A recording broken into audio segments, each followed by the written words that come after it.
Hi everyone, my name is Tom Lamping. I grew up here on Bainbridge Island. The decade of the 1950s was a busy one here.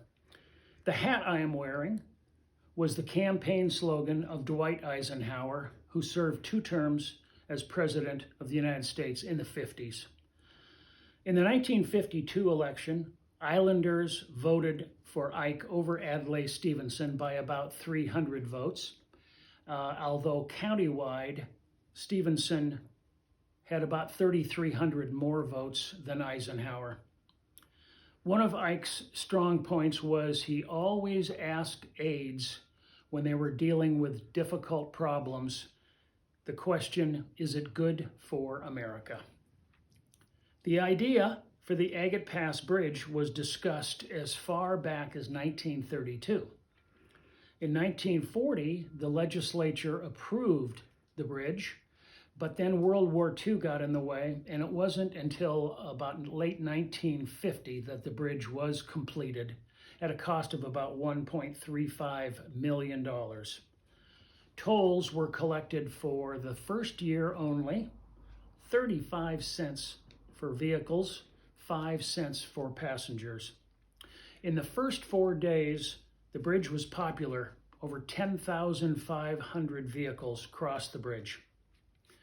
Highway 305 from the bridge to Murden Cove was completed about a year later in late 1951, but then it took about 3 more years for the road to get connected to the ferries, late 1954.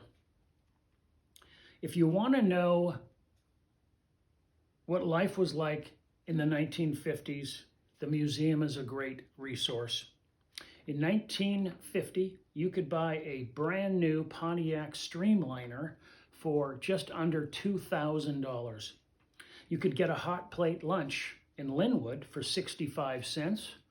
Butter was 35 cents a pound. And a furnished house at Ferncliff could be rented for $35 a month. In 1952, the car and driver fares for the ferries were $1.40 for the car and driver and 50 cents for a walk-on. So the stories are there at the museum, the photos are there, the artifacts are there, and we're saving them at the museum for you. Our research library awaits you. Please, please give generously. Thank you.